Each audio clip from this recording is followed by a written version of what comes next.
The night has fallen. Here, fear is real, and the inexplicable rules.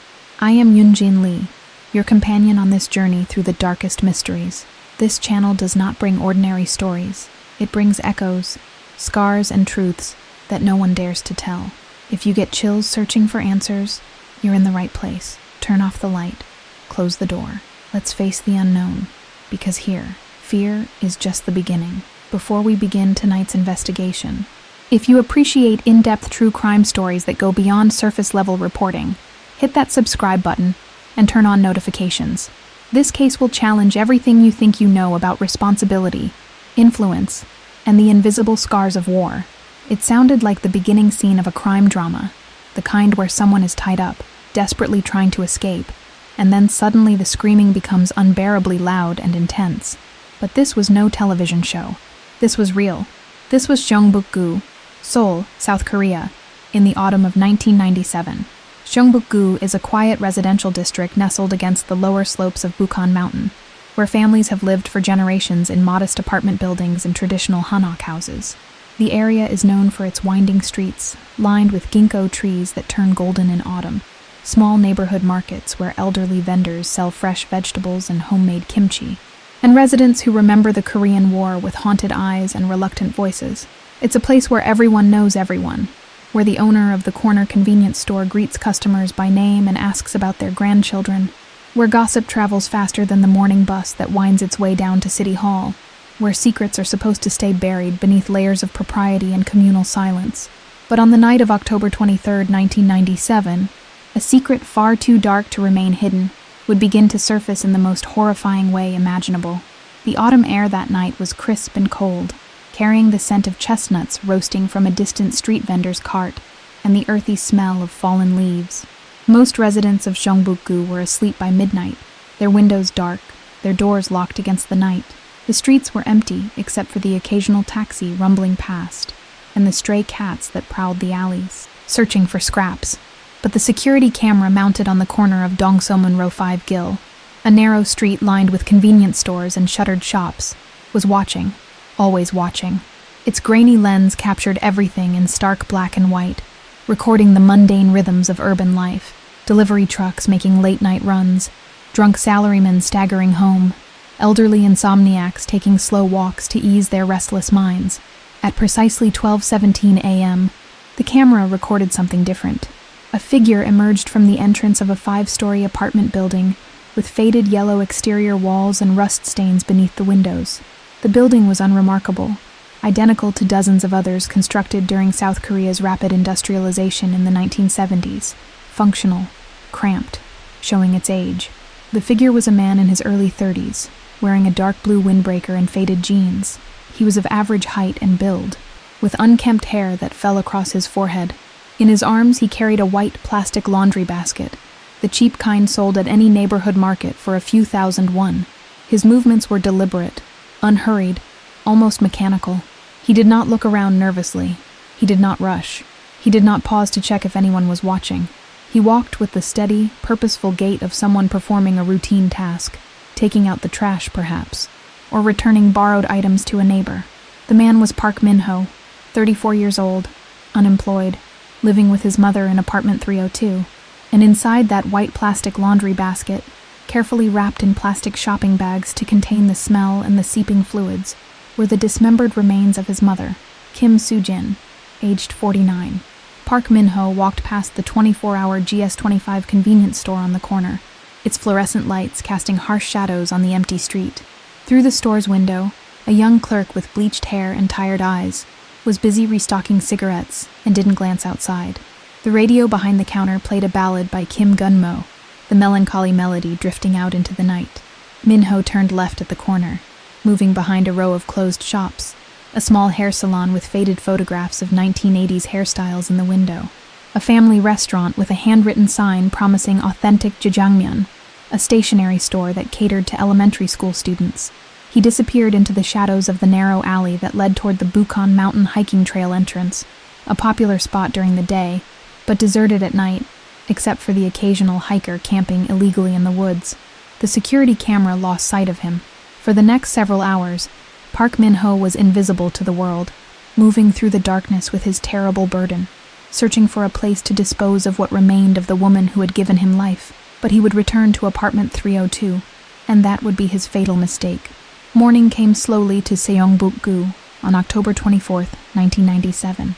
The sun rose pale and weak behind a layer of autumn clouds that hung low over the city, filtering the light into a diffuse gray glow that seemed to leach color from everything it touched. The temperature had dropped overnight, and a thin frost covered the windshields of parked cars. Mrs. Choi Jung-hee, a 72-year-old widow who lived in apartment 301, directly below the Park family, woke at 6:30 as she did every morning. Her routine was unchanging. Wake, wash face with cold water, make barley tea, open the window to air out the apartment. She had lived in this building for 23 years, since shortly after her husband's death. She knew every sound, every smell, every rhythm of the building's life. But this morning, when she opened her window, she was struck by a smell that made her stomach turn. It was sharp, metallic, sickly sweet, the unmistakable odor of decay mixed with something chemical, like the bleach the building manager used to clean the stairwells. At first, Mrs. Choi thought perhaps a stray cat had died in the alley behind the building, or maybe the drainage pipe had backed up again. But as she stood there breathing through her mouth, trying not to gag, she realized the smell was coming from inside the building. She stepped out of her apartment into the narrow hallway. The fluorescent lights overhead flickered and buzzed, casting a sickly yellow glow. The smell was stronger here, concentrated near the stairwell, and particularly intense near apartment 302, directly above hers. Mrs. Choi had known Kim Soo-jin for over a decade. They weren't close friends. Soo-jin was too exhausted from work to socialize much, but they greeted each other politely in the hallway, exchanged pleasantries about the weather, occasionally shared side dishes. Mrs. Choi knew that Soo-jin was a widow, that she worked brutal hours as a seamstress to support herself and her adult son, that she moved through life with the quiet resignation of someone who had learned not to expect happiness, but only to endure. And she knew about Minho. Everyone in the building knew about Minho. He was the strange one, the son who never worked, never left the apartment except for occasional midnight wanderings, never spoke to neighbors.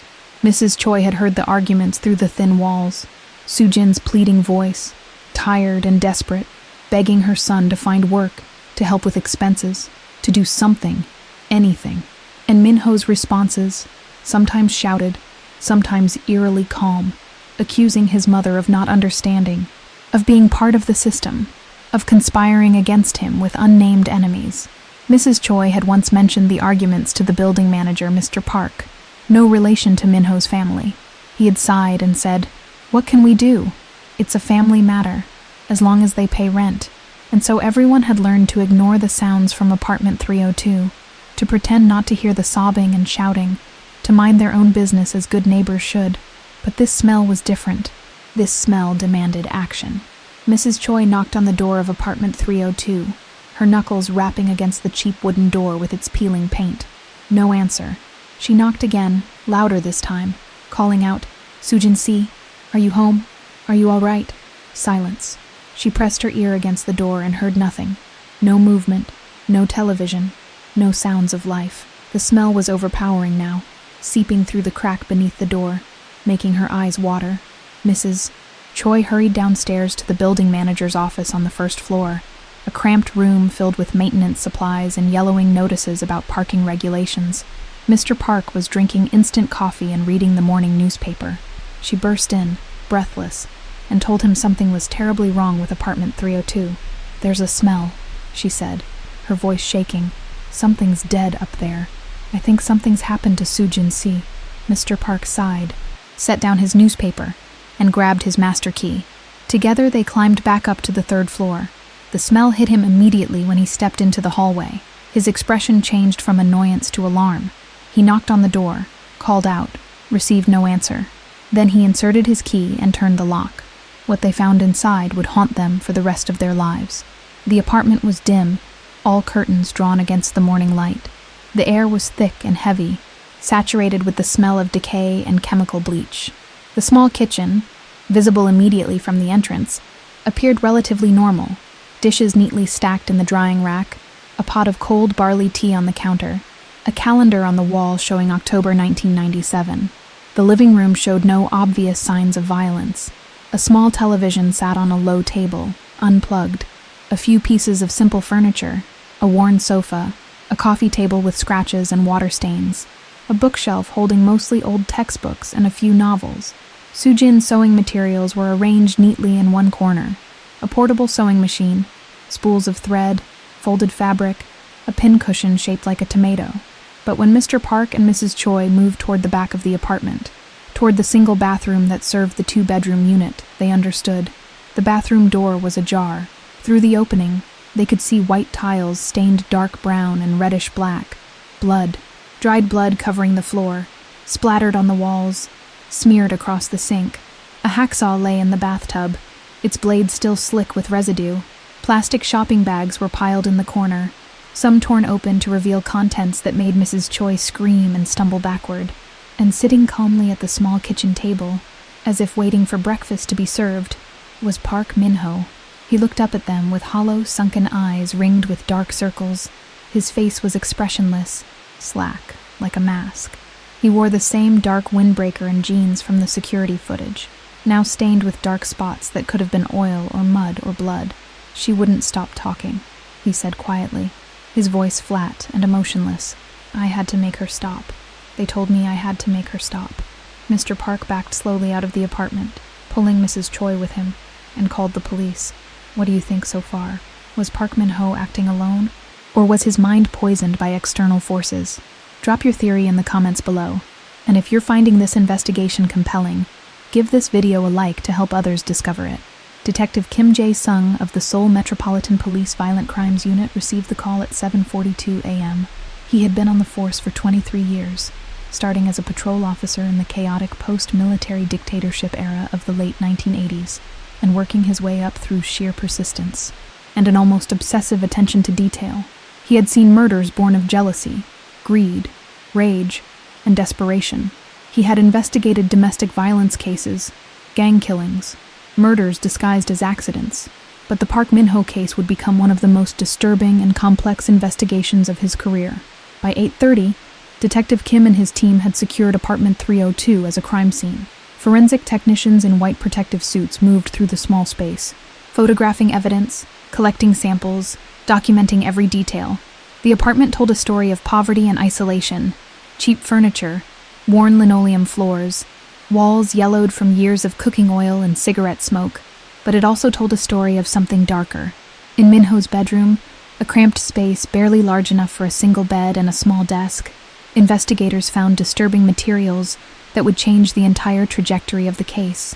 Tucked beneath the bed in a cardboard box were dozens of pamphlets and leaflets, their pages yellowed and brittle with age.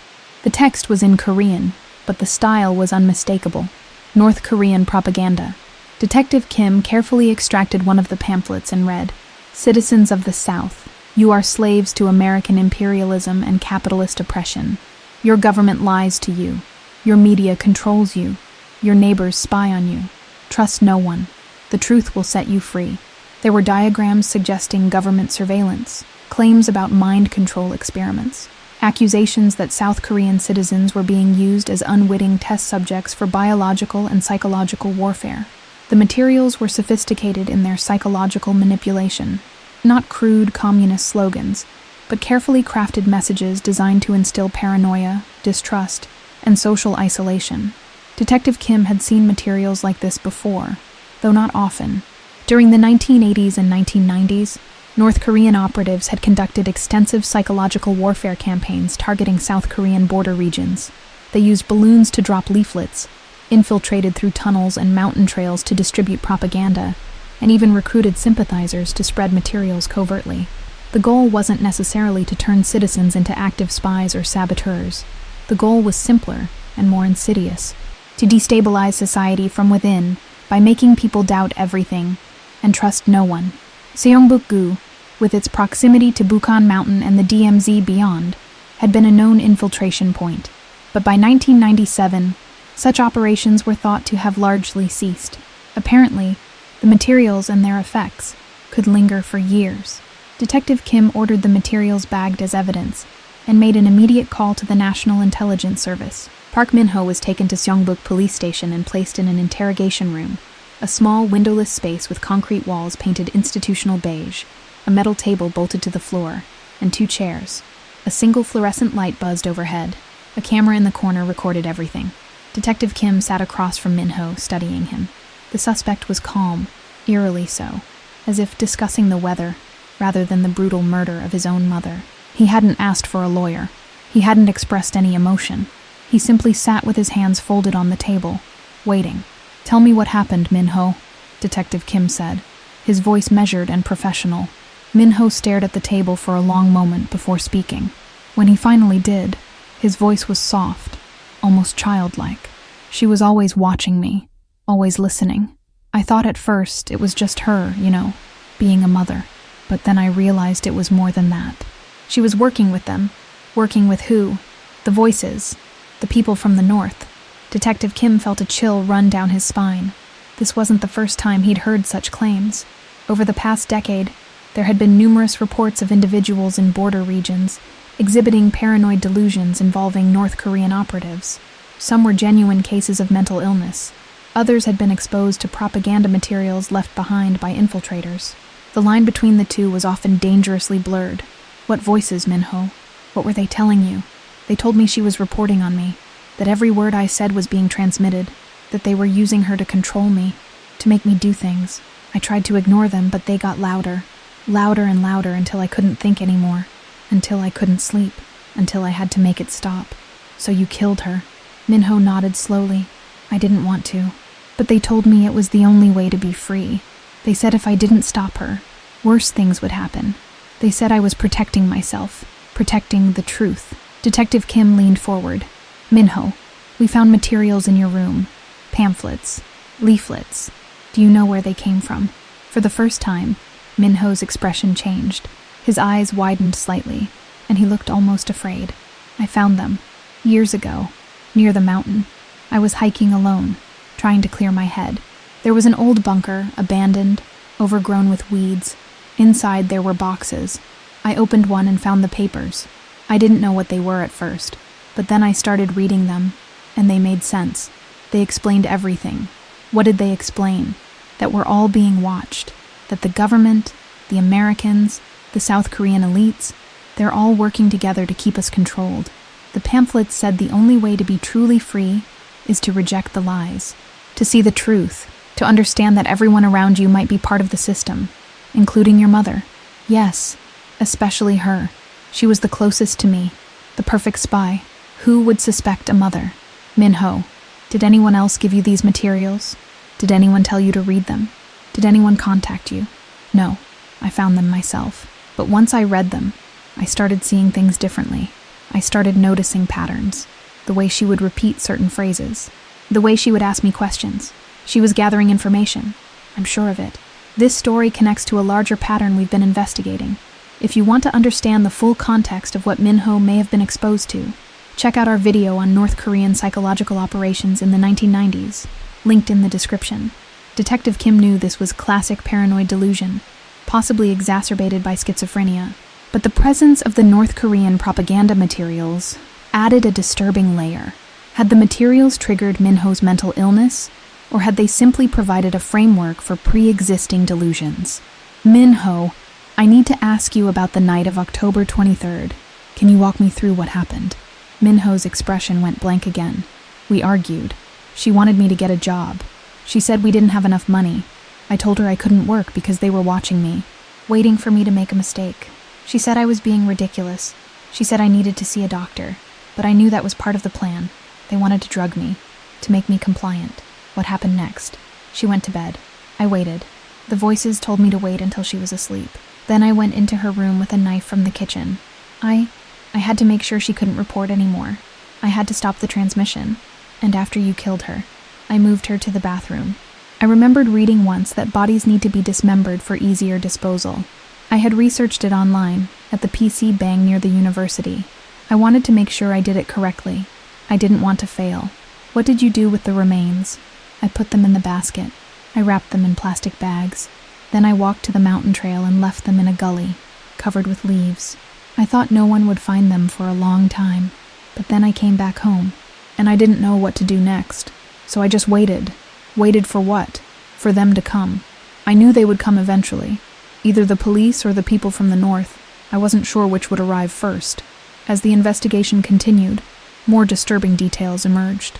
Police discovered that Minho had been researching methods of body disposal online for weeks before the murder, using a public internet cafe near Seoul National University.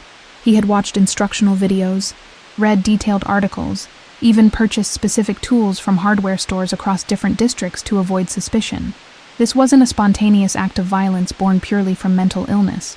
This was premeditated, calculated, methodical. The discovery of North Korean propaganda materials in Park Min-ho's room triggered an immediate response from the National Intelligence Service. 2 agents, both in their 40s and dressed in dark suits, arrived at Seongbuk police station and requested access to all evidence related to the case. Detective Kim met with them in a secure briefing room. One of the agents, who identified himself only as Agent Kwon, spread several photocopied pages on the table. They were images of the pamphlets found in Minho's room. "These are genuine," Agent Kwon said.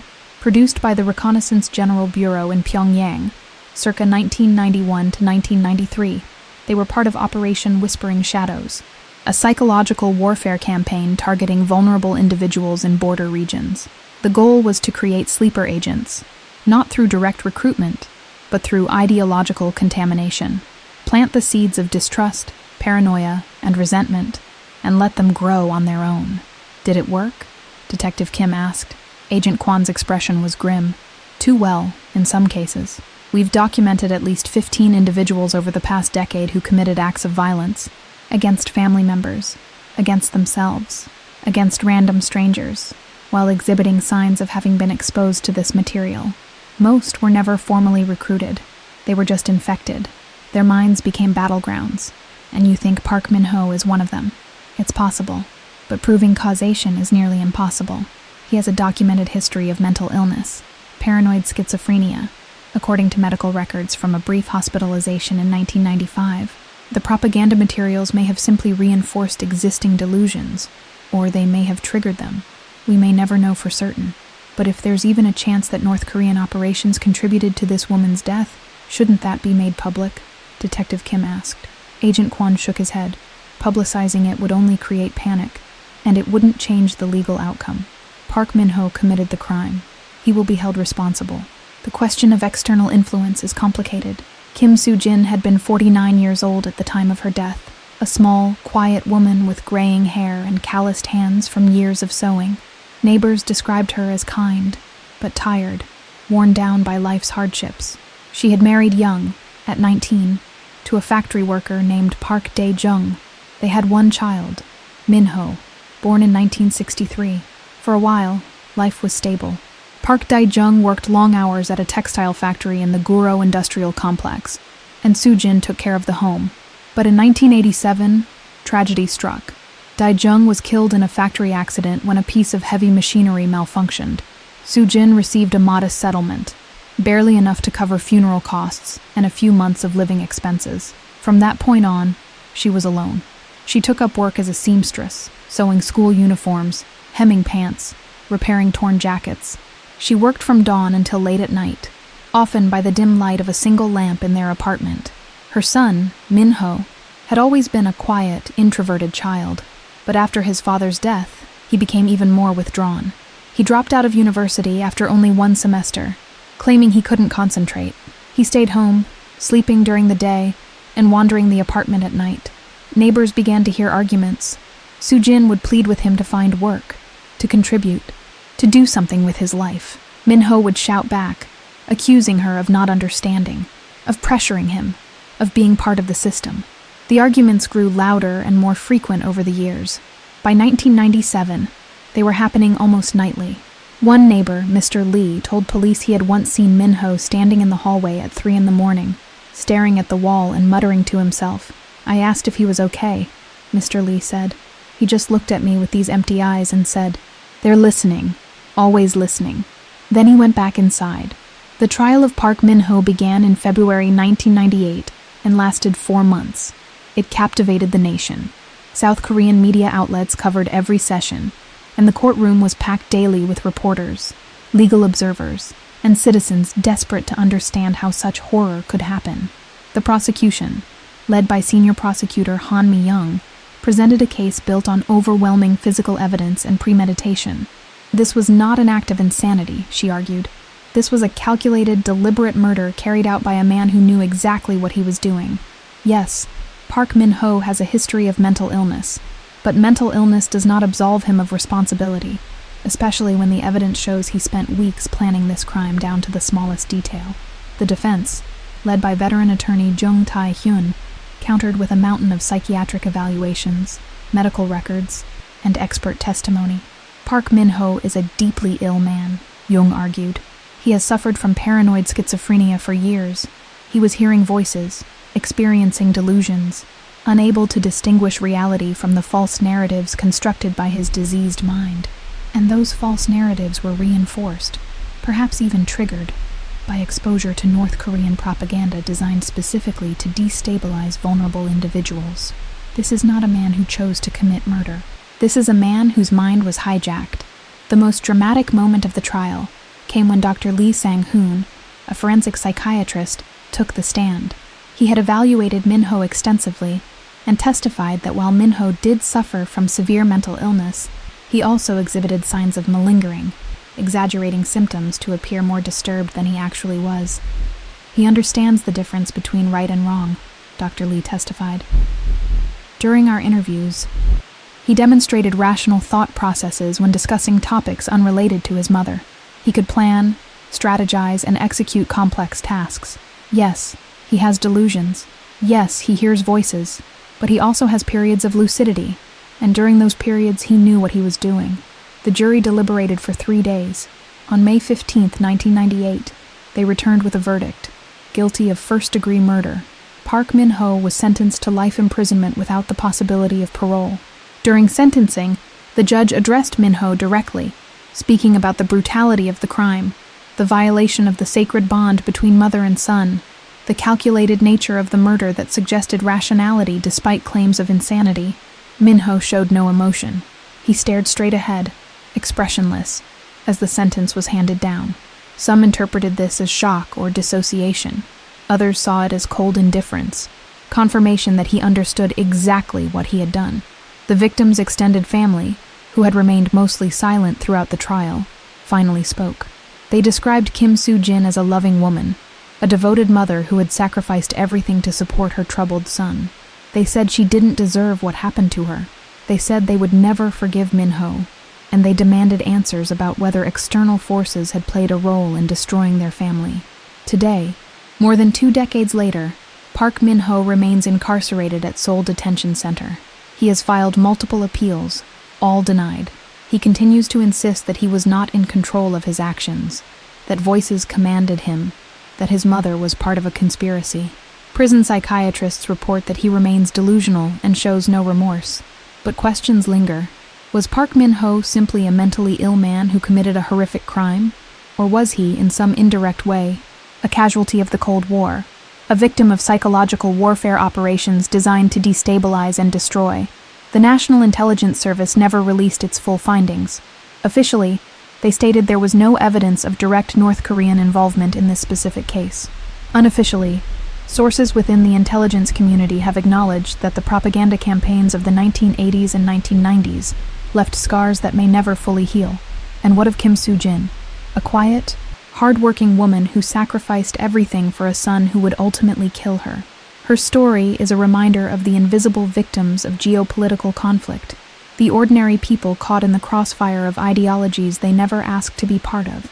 The case of Park Min-ho remains officially closed, but the questions it raises are still open. Was this justice, or was a sick man made sicker by forces he never understood? I want to hear from you. If you were on the jury, would you have voted guilty or not guilty by reason of insanity? Comment below. Subscribe if you want more true crime cases that explore the darkest corners of human psychology and geopolitical intrigue. Share this video with someone who loves unsolved mysteries and complex criminal cases. And remember, in the shadows of history, some truths are more terrifying than any fiction. The case serves as a grim reminder of how family tensions, mental illness, geopolitical conflict, and violence can intersect in the most tragic ways. It's a story that continues to haunt the community of Seongbuk-gu, Seoul, and it raises difficult questions about responsibility, sanity, influence, and justice in a divided nation still living in the shadow of war. These are the questions that keep Detective Kim Jae-sung awake at night. These are the questions that haunt the survivors. And these are the questions that we, as witnesses to this story, must carry with us. The night has not yet ended. The fear is still real, and the truth remains, as always, just out of reach. This is Yoonjin Lee. Until next time, stay curious and stay vigilant.